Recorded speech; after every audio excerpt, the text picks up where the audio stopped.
जय हिंद दोस्तों। आपका स्वागत है आपके अपने YouTube channel learning point with Abhishek sir पर। दोस्तों, अगर आप चैनल पर नए हैं तो चैनल को सब्सक्राइब कर लीजिए और बेल आइकन प्रेस कीजिए ताकि आप डेली डिक्टेशन पा सकें।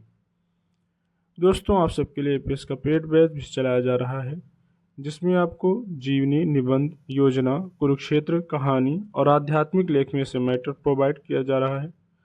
लगभग आपके निबंधमाला के जितने डिक्टेशन हैं सब कंप्लीट करा दिए गए हैं।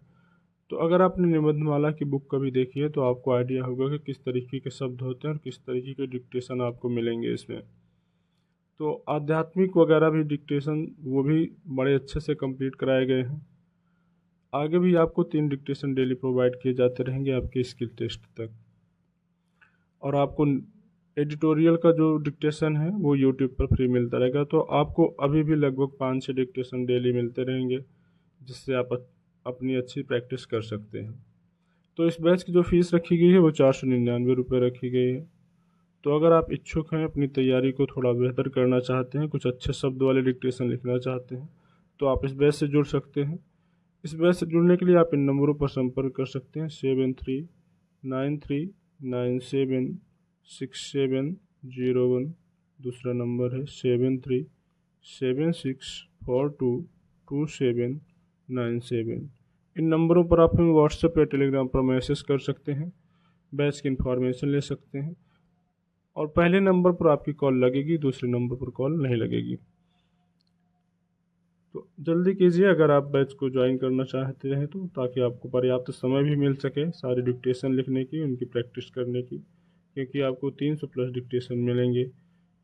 तो अगर आप लेट करेंगे तो आप सारे डिक्टेशन लिख भी नहीं पाएंगे, क्योंकि अगर आप 3 डिक्टेशन लिखेंगे और डेली ये भी मिलेंगे और पहले के जो डिक्टेशन है, तो अगर आप 10 डिक्टेशन से ज़्यादा लिखेंगे तो भी आपको 1 महीने लगेंगे कंप्लीट करने में सारे डिक्टेशन।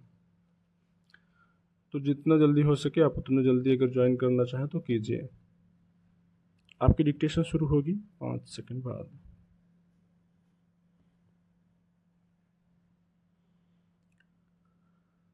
भारत निर्वाचन आयोग ने इस चुनाव से सबक लिया है कि चुनाव प्रक्रिया को गर्मी शुरू होने से 1 महीना पहले ही पूरा कर लिया जाना चाहिए। दरअसल मतदान के आखिरी चरण में लू और गर्मी से बीमार होने के कारण 33 मतदान कर्मियों की मौत हो गई। हैरानी है कि निर्वाचन आयोग को जो बात सामान्य बोध से समझ आ जानी चाहिए थी, वह मतदान कर्मियों की मौत के बाद समझ आई। इसे लेकर शुरू से आशंका जताई जा रही थी कि मई के महीने में तेज गर्मी और लू के कारण लोगों की तबीयत खराब हो सकती है, मतदान में गिरावट आ सकती है। मगर निर्वाचन आयोग ने न केवल इतनी तेज गर्मी में मतदान की तारीखें रखीं, बल्कि उन्हें 7 चरण में फैलाकर बेवजह लंबा कर दिया। हर वर्ष गर्मी की वजह से लोगों के मरने के आंकड़े बढ़ रहे हैं। निर्वाचन आयोग उनसे अनजान नहीं माना जा सकता। फिर सवाल है कि चुनाव को इतना लंबा खींचने का तुक क्या है।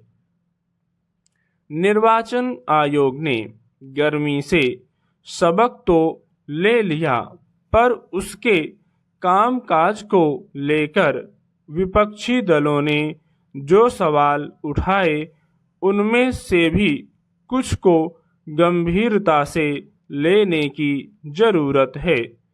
इस चुनाव में जिस तरह खुलकर आदर्श आचार संहिता को ताक पर रखते हुए भाषण दिए गए। उन पर निर्वाचन आयोग अपेक्षित कार्रवाई नहीं कर सका।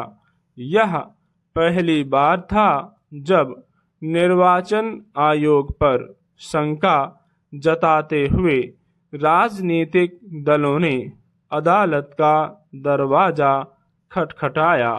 निर्वाचन आयोग एक स्वायत्तशासी संस्था है और उससे उम्मीद की जाती है कि वह स्वतंत्र और निष्पक्ष चुनाव संपन्न कराएगा, मगर इस बार खुद निर्वाचन आयोग की निष्पक्षता को कठघरे में खड़ा किया गया।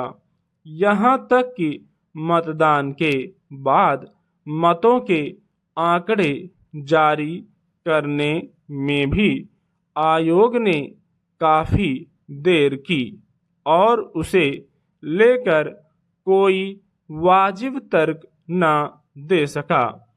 इसे लेकर उसकी खूब आलोचना हुई। मतगणना तक पर संदेह जताया गया। यह इस संस्था की साख के लिए अच्छी बात नहीं कही जा सकती।